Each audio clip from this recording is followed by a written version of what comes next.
Hello আমার প্রিয় ছাত্রছাত্রীরা, তোমরা সবাই আগের পড়াগুলো ঠিকঠাক করে পড়ে নিয়েছো তো?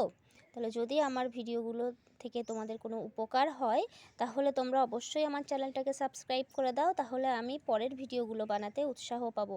আমার ভিডিওগুলো তোমাদের আদৌ ভালো লাগছে কি লাগছে না সেটা আমি তো বুঝতেই পারছি না। সেই জন্য যদি আমার ভিডিওগুলো ভালো লেগে থাকে তাহলে অবশ্যই তোমরা লাইক কমেন্ট করো। আর আজকে আমরা পড়ব লেসন 1 অ্যাক্টিভিটি 3 এবং অ্যাক্টিভিটি 4 পেজ নাম্বার 17। দেখো বলছে কমপ্লিট মানে সম্পূর্ণ করো দ্য ফলোয়িং সেন্টেন্সেস মানে নিচের বাক্যগুলি উইথ ওয়ার্ডস শব্দ দিয়ে ফ্রম দ্য টেক্সট থেকে মানে পাঠ্য থেকে যেটা পড়া হয়েছে। টেক্সট মানে যেটা পড়েছো, পাঠ্য বলছে পাঠ্য থেকে শব্দ নিয়ে নিচের সেন্টেন্সগুলো নিচের বাক্যগুলো সম্পূর্ণ করো। তাহলে দ্য ওল্ড ওম্যান বৃদ্ধা মহিলাটি লিভড বাস করত ইন আ ড্যাশ হাট, বৃদ্ধা মহিলাটি বাস করত ইন আ ড্যাশ কুড়ে ঘর। তাহলে আমরা এটা জানি, এটা হবে মাড, মাটির কুড়ে ঘরে, MUD। বৃদ্ধা মহিলাটি একটি মাটির কুড়ে ঘরে বাস করত। দ্য হাট ওয়াজ, কুড়ে ঘরটি ছিল, বিসাইড পাশে, আ প্যাডি একটি ধানের, তাহলে এখানে হবে ফিল্ড। কুড়ে ঘরটি ছিল ধান ক্ষেতের পাশে। তারপর ওয়ান হট সামার ডে, একটি গ্রীষ্মের গরম দিনে, দেয়ার ওয়াজ ড্যাশ এভরিহোয়ার, সেখানে ছিল ড্যাশ এভরিহোয়ার, সব জায়গায়।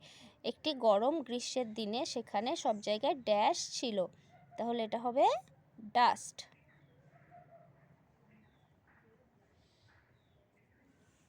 দ্য ওল্ড ওম্যান, বৃদ্ধা মহিলাটি, সোয়েপ্ট ঝাড় দিয়েছিল হার হাট, তার কুড়ে ঘরটি, উইথ আ কি দিয়ে, ড্যাশ দিয়ে, কি দিয়ে, উইথ আ ব্রুম, একটি ঝাঁটা দিয়ে।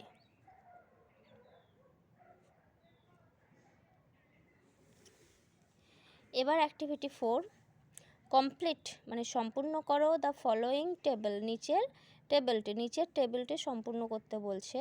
One is done for you, একটা তোমার জন্য করে দেওয়া হলো।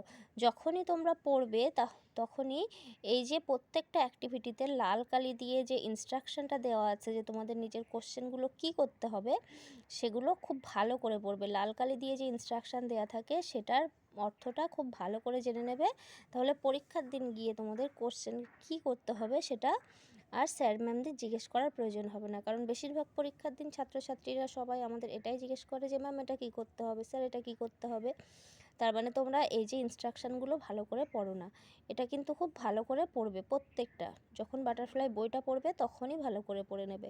যেমন কমপ্লিট সম্পূর্ণ করো দ্য ফলোয়িং মানে নিচে দেওয়া নিচে দেওয়া টেবিলটি সম্পূর্ণ করো। One is done for you মানে একটা তোমার জন্য করে দেওয়া হয়েছে। এখানে বলছে হু মানে কে, হোয়াট মানে কি, কে বা কি। আর মাঝখানে যে একটু বাঁকা করে দাগটা দেওয়া থাকে এটাকে বলা হয় স্ল্যাশ, এটার মানে হচ্ছে অর মানে অথবা, হু মানে কে অথবা কি। ডিড দ্য ফলোয়িং, ডিড মানে করেছিল, দ্য ফলোয়িং মানে নিচে দেয়া, এই যে নিচে যেগুলো লেখা আছে এইগুলো করেছিল, কে করেছিল বা কি করেছিল সেটা আমাদের এখানে লিখতে হবে। তাহলে এখানে দেখো একটা করে দিয়েছে, ক্লিনড হার হাট, পরিষ্কার করতো তার কুড়ে ঘর। তাহলে কে তার কুড়ে ঘর পরিষ্কার করেছিল, দ্য ওল্ড ওম্যান। এবার কফড মানে কেশেছিল, অ্যান্ড স্নিজড এবং হাঁচি দিয়েছিল। কে কেশেছিল এবং হাঁচি দিয়েছিল, এটা হবে দ্য স্কাই আকাশ। বৃদ্ধা মহিলাটি যখন তার কুড়ে ঘরটি ঝাড় দিচ্ছিল তখন ধুলোর জন্য আকাশের কাশি এবং হাঁচি হয়েছিল। রোজ উঠেছিল অল অ্যারাউন্ড মানে চারিদিকে সব দিকে, ইন ব্রাউন ক্লাউডস মানে বাদামি মেঘের মতো হয়ে চারিদিকে উড়েছিল কি বলতো, দ্য ডাস্ট। আমি যেহেতু ভিডিওতে দেখে দেখে লিখি সেজন্য আমার লিখতে একটু অসুবিধা হয় এবং হাতের লেখাটাও ততটা ভালো হয় না, তোমরা কিন্তু সুন্দর করে লিখবে। Fell as drops of rain মানে বৃষ্টির বিন্দুর মতো পড়েছিল, বৃষ্টির বিন্দুর মতো কি পড়েছিল, water, the water.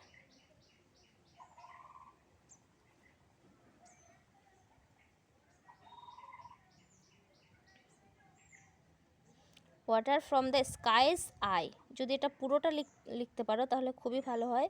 The water